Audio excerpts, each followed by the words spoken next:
Hey everyone, welcome to Journeying Journeys. Today we're kicking off an amazing 3-day trip to Nikko, Japan. Nikko is really just a couple of hours away from Tokyo and it's really a good short getaway for the family.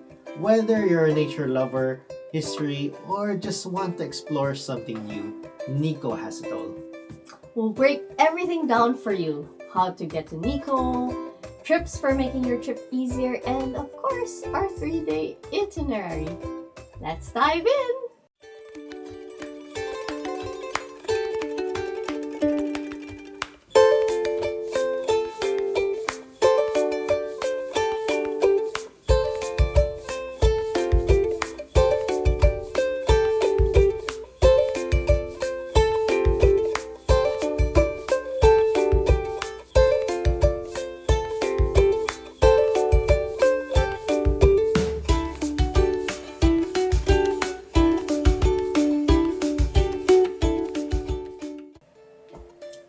So, the easiest way to get to Nikko is by taking the Limited Express from Asakusa Station.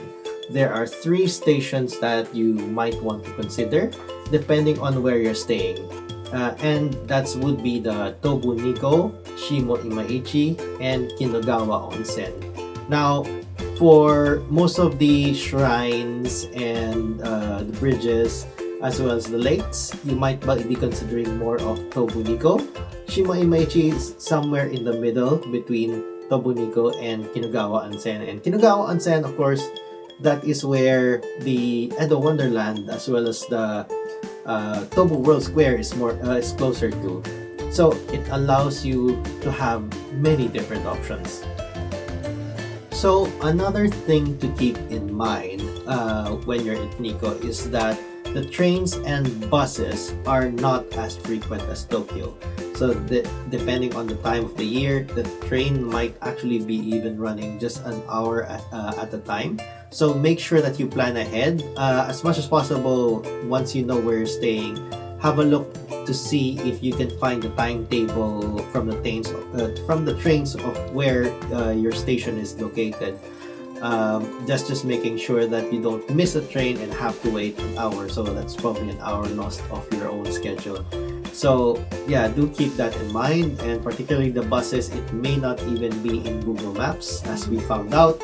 So yeah, so the bigger stations, particularly Kinugawa Onsen and the Tobu World Square, will have information centers, so that's probably the best place where you can ask. Yeah, so keep that in mind, especially, and I can't stress this enough. During the holiday seasons, that could be a problem. So do check out schedules ahead of time, or if not, have plan B. Like Aris just mentioned, have plan where the big stations are. So usually those are where you can easily get help, or if all else fails, there's probably going to be a taxi stand that will be able to bring you to where you need to go. We hope that those tips in getting to Nikko would be useful for you. Let's go ahead and talk about the itinerary. So for our first day in Nikko, since it was winter, we headed to Nikko Yumoto Ski Resort. It was really a perfect day for us in terms of being able to ski, do some toboggan, and have some time with the family in the snow. So a few of our family members coming from a different country hadn't seen snow before. So it was a good experience overall. Of course, kids, snow, toboggan, they always love it. They just want to slide. We finally made it to the Yomoto Onsen Ski Resort. And here we have a good area for the kids to be doing some toboggan. They're going at it right now, so we just rented 2 toboggans for each of them. It's quite a nice place. It is around an hour and 40 by bus. So if you are planning to go here from Nikko, do try and come here a bit early. We did get here a bit later, so we'll probably just be spending a few hours. But it is good fun and the kids are absolutely loving it.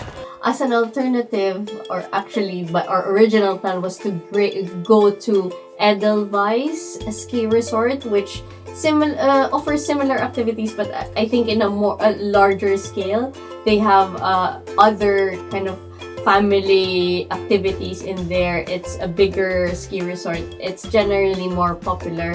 But during that time, it was the peak of winter and the holidays, so it was difficult for us to get there. But if you do get a chance, do check out Edelweiss Ski Resort as well. It might be the one that you're looking for.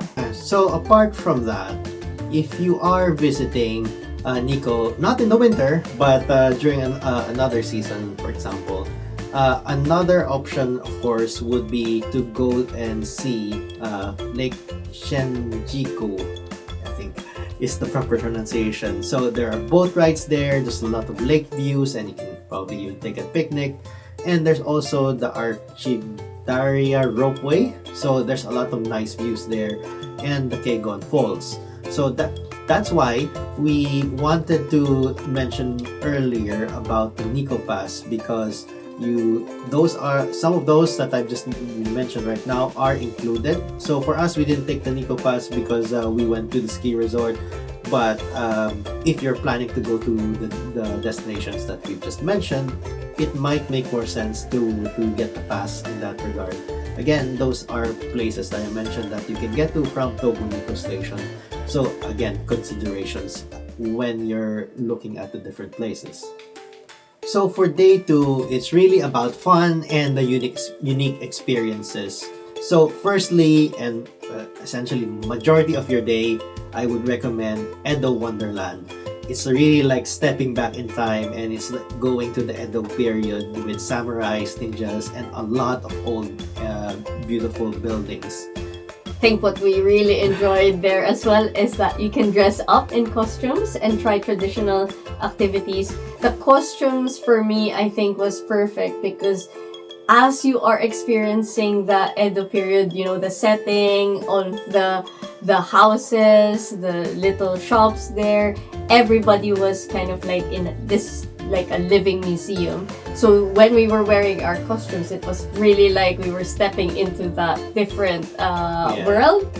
And I think the kids enjoyed it as well. What did the kids wear? Yeah, so the kids wore ninja outfits. So some top tips if you're going to Edo Wonderland is for the kids, the samurai or the traditional wear is of course more elegant or nicer, but if they're particular about their clothing or they're the type that don't like to wear something uncomfortable, like our kids, particularly small kids, the ninja costume is actually quite great because it's quite flexible. So do keep that in mind. We did wear it in the winter, so was a little fear that it would be cold, but actually it's not. It's quite warm and quite comfortable to be walking around wearing those attires that we had.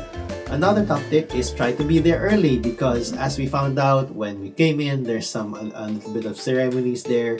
We'll add a link in this somewhere here into our other video on our experience of Edo Wonderland. So next, we're visiting Tobu World Square. This place is amazing with the detailed miniatures of famous landmarks from around the world, including the Eiffel Tower and the pyramids. So yeah, pretty much day 2 is around experiences and fun for the kids. And of course, for day 3, since it's the last day, most of the time you'll be just spending the morning. So one nice and comfortable thing to do is to visit Nikko Toshogu Shrine and the Shinkyo Bridge. So those are really 2 beautiful places. It's elaborate. And it's a UNESCO World Heritage Site as well.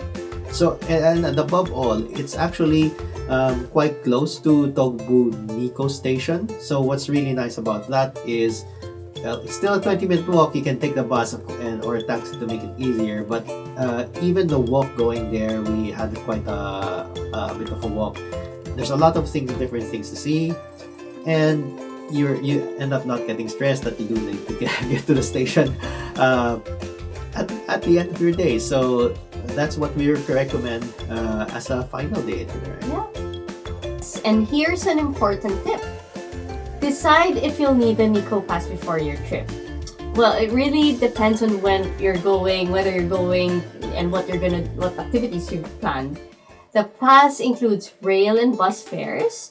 Also, the Nikko Pass is intended for people going from Asakusa Station. If you're going from a different station, then you may need to ask if the pass works for you.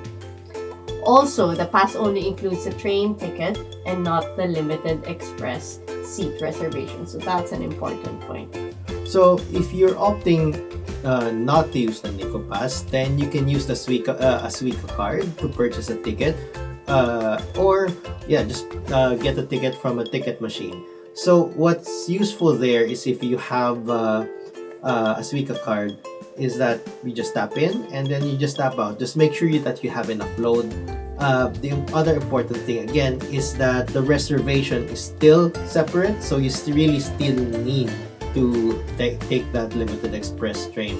So we really recommend that you make that reservation in advance, because if you don't, then there's a chance that you need to take the local train, and really if you have if you have kids, then it's going to be a bit of it's going to take a lot longer. So really you want to have that limited express train reservation with you ahead of time. So what we're going to do is we're going to link a description in the description below, where you can reserve your train seats. You're probably going to need to translate, but you can do that in your browser.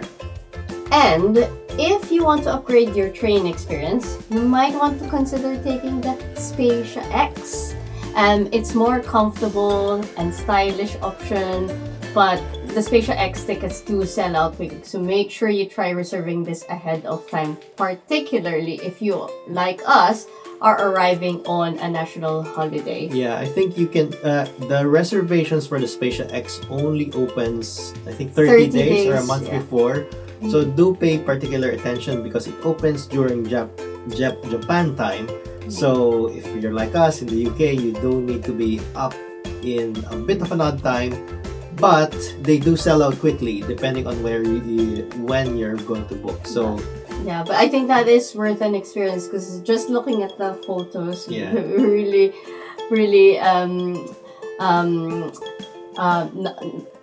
very disappointed we weren't able to try this out. But just looking at the pictures, it looks really fancy. We haven't experienced something like this. There's like sofa seats on the train, and you can choose a specific kind of private area depending on how many you are, for instance. So do check it out. And I guess that wraps up our 3-day Nikko adventure. We hope this itinerary inspires your own trip. So if you are interested in knowing where we stayed for our trip in Nikko, we will link a video here again, so that you can have an idea on the place that may be nice for your kids. So if you enjoyed this video, and if you want us to make more of these videos to share, please don't forget to like. You can ask us questions in the comments, and we would really appreciate it if you would subscribe to our channel for more of these travel tips and ideas. See you next time. Bye!